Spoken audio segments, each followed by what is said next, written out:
அனைவருக்கும் வணக்கம். இன்றைக்கி நம்ம பார்க்க போகிறது 6ஆம் வகுப்பு ஒரு மதிப்பெண் வினாக்கள். கடந்த காணொளிகளில் நம்ம 6ஆம் வகுப்பில் 1லிருந்து 150 வரைக்குமான வினாக்களை பார்த்தோம். இப்போ அதன் தொடர்ச்சியாக இந்த காணொளியில் 151லிருந்து 175 வரைக்கும் இருக்கக்கூடிய வினாக்களை நாம் இதில் பார்க்கலாம். குரூப் எக்ஸாம் எழுதி அரசு பணி போகிறது தான் உங்களுடைய லட்சியமாக இருந்துச்சு அப்படின்னா கண்டிப்பாக உங்களுக்கு இந்த பதிவு பயனுள்ளதாக இருக்கும். வாங்க நம்ம வினாக்களுக்கு போகலாம். முதல் வினா பாருங்கள். மொழியின் முதலில் வரும் வினா எழுத்துகள் எவை? ஏ, யா, ஆ, ஓ, ஏ, ஆ, யா. இதற்கு சரியான பதில் முதல் பதில் ஏ, யா. அடுத்து வினாயன் 152 பாருங்க. கல் என்பதை சிலையாகவும் உதிரும் கல் தூளை கோலமாகவும் மாற்றுவதை எவ்வாறு அழைப்பர்? மதிப்பு உயர்த்துதல், மதிப்பு பெருக்குதல், மதிப்பு கூட்டுதல், மதிப்பு மேன்மை. இதற்கு சரியான பதில் மூன்றாவது பதில் மதிப்பு கூட்டுதலை தான் கல் என்பதை சிலையாகவும் உதிரும் கல் தூளை கோலமாகவும் மாற்றுவதை அழைப்பர். அடுத்து வினாயன் 153 பாருங்க. ஆக்கம் யாரிடம் தானே வழிகேட்டு செல்லும்? உயர்வான எண்ணம் உடையவரிடம், பயனுடைய சொல் பேசுபவரிடம், தளராத ஊக்கம் உடையவரிடம், ஆராய்ந்து பேசும் அறிவுடையாரிடம். இதற்கு சரியான பதில் மூன்றாவது பதில் தளராத ஊக்கம் உடையவரிடம் ஆக்கம் வழிகேட்டு செல்லும் அப்படின்னு சொல்கிறாங்க. வினாயன் 154 பாருங்க. ஆசிய கண்டத்திலேயே மிகப்பெரிய நூலகம் எங்கு அமைந்துள்ளது? ஜப்பான், சீனா, இந்தியா, நேபாளம். இதற்கு சரியான பதில் இரண்டாவது பதில் சீனா. இந்தியாங்கிறது ஆசியாவிலே இரண்டாவது மிகப்பெரிய நூலகம்தான் இந்தியா. இங்கே கேள்வி பார்த்தோன்னா ஆசிய கண்டத்திலேயே மிகப்பெரிய நூலகம் அப்படிங்கிறது பார்த்தோம்னா சீனாவில் தான் இருக்குது. அடுத்து வினாயன் 155 பாருங்க. நடமாடும் நூலகம் எனும் திட்டத்தை தொடங்கியுள்ள மாநிலம் எது? கேரளா, கர்நாடகா, ஆந்திரா, தமிழ்நாடு. இதற்கு சரியான பதில் நான்காவது பதில் தமிழ்நாடு. அடுத்து வினாயன் 156 பாருங்க. பிரித்து எழுதுக. பொறை உடைமை, பொறை கூட்டல் உடைமை, பொறை கூட்டல் உடைமை, பொறு கூட்டல் உடைமை, பொறை கூட்டல் உடைமை. இதற்கு சரியான பதில் முதல் பதில் பொறை கூட்டல் உடைமை. அடுத்து வினாயன் 157 பாருங்க. கயத்தூரில் பிறந்தவர் யார்? ஔவையார், கனிமேதாவியார், காரியாசான், பெருவாயின் முள்ளியார். இதற்கு சரியான பதில் நான்காவது பதில் பெருவாயின் முள்ளியார். அடுத்து வினாயன் 158 பாருங்க. கன்னிகுமரியில், கன்னியாகுமரி தான் கன்னிகுமரின்னு போட்டிருக்காங்க. கன்னியாகுமரியில் காமராசருக்கு மணிமண்டபம் அமைக்கப்பட்ட ஆண்டு 2002, 2001, 2000, 2004. இதற்கு சரியான பதில் மூன்றாவது பதில் 2000 ஆண்டில் தான் கன்னியாகுமரியில் காமராசருக்கு மணிமண்டபம் அமைக்கப்பட்டது. வினாயன் 159 பாருங்க. வாழ்க்கைக்கு வளம் தரும் மலை கடவுளை வழிபடும் நோக்கில் அக்காலத்தில் போகி பண்டிகை எந்த விழாவாக கொண்டாடப்பட்டது? புனல் விழா, இந்திர விழா, சித்திரை விழா, தை விழா. இதற்கு சரியான பதில் இரண்டாவது பதில் இந்திர விழா. அடுத்து வினாயன் 160 பாருங்க. சரியான கூற்று எவை? காமராசர் கூற்று. காமராசர் காலத்தில், அவருடைய ஆட்சி காலத்தில் எந்தெந்த பள்ளிகள் எத்தனை கிலோமீட்டரில் இருக்குன்னு அப்படின்னு ஒரு வரையறை செஞ்சாங்க. அதை தான் இதில் கொடுத்துருக்காங்க. இதில் எது எது சரி அப்படின்னு கேட்டிருக்காங்க. முதல் வரையறை 1 மைல் தூரத்தில் ஆரம்ப பள்ளி, 3 மைல் தூரத்தில் நடுநிலை பள்ளி, 5 மைல் தூரத்தில் உயர்நிலை பள்ளி. இதில் சரியான பதில் மூன்றாவது பதில் 1, 2, 3 சரி. அப்போ இதில் இருக்க எல்லாமே, இந்த டேட்டா எல்லாமே சரிதான். 1 கிலோமீட்டரில் ஆரம்ப பள்ளி இருக்குன்னு, 3 கிலோமீட்டரில் நடுநிலை பள்ளி இருக்குன்னு, 5 கிலோமீட்டரில் உயர்நிலை பள்ளி இருக்குன்னு அப்படின்னு தான் திட்டம் வகுத்து அதை செயல்படுத்தியும் காட்டியவர் காமராஜர். அடுத்து வினாயன் 161 பாருங்க.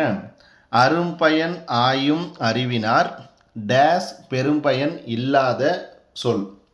அறிவிலார், அறிவுடையார், சொல்லார், சொல்வார். இதற்கு சரியான பதில் மூன்றாவது பதில் சொல்லார். அடுத்து வினாயன் 162 பாருங்க. மாமல்லன் எந்த நூற்றாண்டை சேர்ந்தவர்?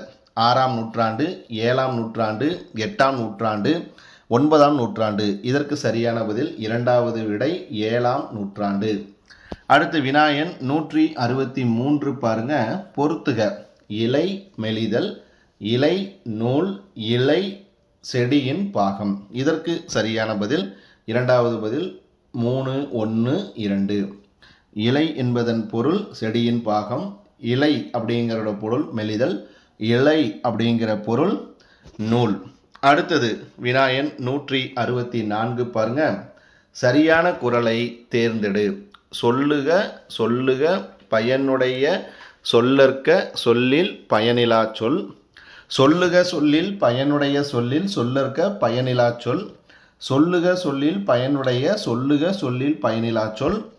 சொல்லுக சொல்லில் பயனுடைய சொல்லற்க சொல்லில் பயனிலா சொல். இதில் சரியான குறள் எது அப்படின்னு பார்த்தோம்னா 4வது குறள். சொல்லுக சொல்லில் பயனுடைய சொல்லற்க சொல்லில் பயனிலா சொல் அப்படிங்கிறதா சரியான பதில். அடுத்து வினாயன் 165 பாருங்க. நன்மை எதுவென ஆராயும் அறிவு உடையவர்கள் டேஸ் சொற்களை பேச மாட்டார்கள். அறிவற்ற, குற்றமற்ற, அன்பற்ற, பயன் தராத. இதற்கு சரியான பதில் 4வது பதில் பயன் தராத. யாரு? நன்மை எதுவென ஆராயும் அறிவுடையவர்கள் பயன் தராத சொற்களை பேச மாட்டார்கள். அடுத்து வினாயன் 166 பாருங்க. பள்ளிகளில் மதிய உணவு திட்டத்தை செயல்படுத்திய முதல்வர் யார்?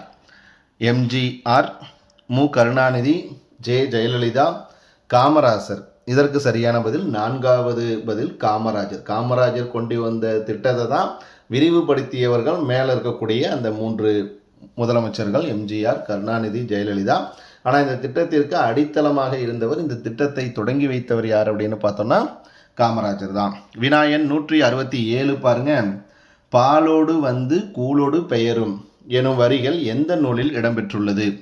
நற்றிணை, குறுந்தொகை, அகநானூறு, பதிற்று 10.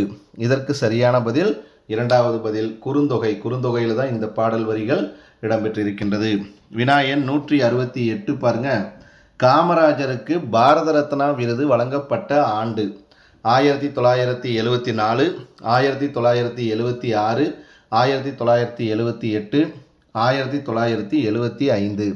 இதற்கு சரியான பதில் 2வது பதில் 1976. அடுத்த வினா பாருங்க. 169. மொழி முதலிலும் இறுதியிலும் வரும் வினா எழுத்து எது? ஏ, ஏ, ஓ, யா.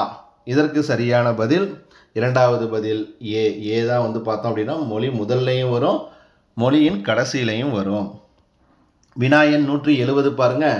நவமணிகளுள் பொருந்தாத ஒன்றை தேர்ந்தெடு.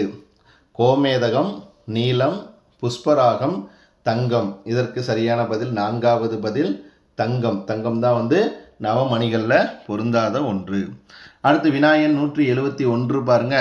அண்ணா நூற்றாண்டு நூலகத்தின் எந்த தளத்தில் தமிழ் தொடர்பான நூல்கள் காணப்படுகின்றன? முதல் தளம், 2ஆம் தளம், 3ஆம் தளம், 4ஆம் தளம். இதற்கு சரியான பதில் 2வது விடை 2ஆம் தளத்தில் தான் அண்ணா நூற்றாண்டு நூலகத்தில் தமிழ் தொடர்பான நூல்கள் இருக்குது. வினாயன் 172 பாருங்க. அறிவு வளர்ச்சியிலே வான்முகட்டினை தொட்டிட வேண்டும் என கூறியவர் யார்? பாரதிதாசன், பாரதியார், பட்டுக்கோட்டை கல்யாண சுந்தரம், கவிமணி தேசிக விநாயகம் பிள்ளை. இதற்கு சரியான பதில் 3வது பதில் பட்டுக்கோட்டை கல்யாண சுந்தரம் தான் என்ன சொல்லியிருக்காரு? அறிவு வளர்ச்சியிலே வான்முகட்டினை தொட்டிட வேண்டும் அப்படின்னு சொன்னவர். அடுத்து வினாயன் 173 பாருங்க. டேஸ் என்பது வாய்மொழி இலக்கியங்களுள் ஒன்றாகும். பல்லு, தாலாட்டு, சிந்து, குரம். இதில் சரியான பதில் 2வது பதில் தாலாட்டு. தாலாட்டு என்பது வாய்மொழி இலக்கியங்களுள் ஒன்றாகும். அடுத்து வினாயன் 174 பாருங்க. மாடு என்பதன் பொருள் நிலம், அழகு, செல்வம், ஆகாயம்.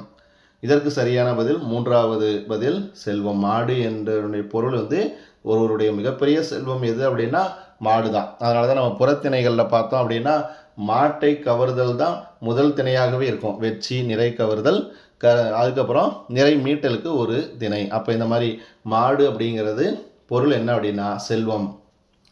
அதுக்கடுத்து கடைசி வினா 175வது வினா பாருங்க. திருக்குறள் கூறும் கருத்துகளுள் தவறான ஒன்றை தேர்ந்தெடு. அமிழ்தமே ஆனாலும் விருந்தினர் இருக்கும்போது தான் மட்டும் உண்பது விரும்பத்தக்கது அன்று. அடுத்தவர் பொருளை களவாடலாம் என உள்ளத்தால் நினைப்பது கூட தீமையானது. தண்ணீரின் உயரத்திற்கு ஏற்ப நீர்ப்பூக்கள் வளரும். ஊக்கத்தின் அளவுக்கேற்ப மனிதர்கள் உயர்வார்கள். அன்பும் ஒழுக்கமும் அறிவும் பண்பும் பொறுமையும் வீரமும் விவேகமும் பலமும் நற்குணமும் கருணையும் ஆகிய 10 ஆண்களுக்கு மட்டும் உரியவை. இதில் திருக்குறள் சொல்லாதது, அதாவது தவறானது ஒன்று எது அப்படின்னு கேட்குறாங்க.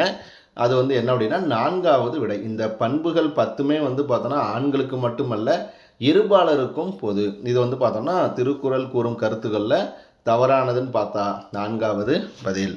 இப்போ இந்த காணொலியில் நாம் 25 ஒரு மதிப்பெண் வினாக்கள் வினா எண் 151லிருந்து 175 வரைக்கும் பார்த்தோம். தொடர்ந்து இணைந்திருங்க. அடுத்தடுத்த காணொலிகளில் இதன் தொடர்ச்சியான வினாக்களை பார்ப்போம்.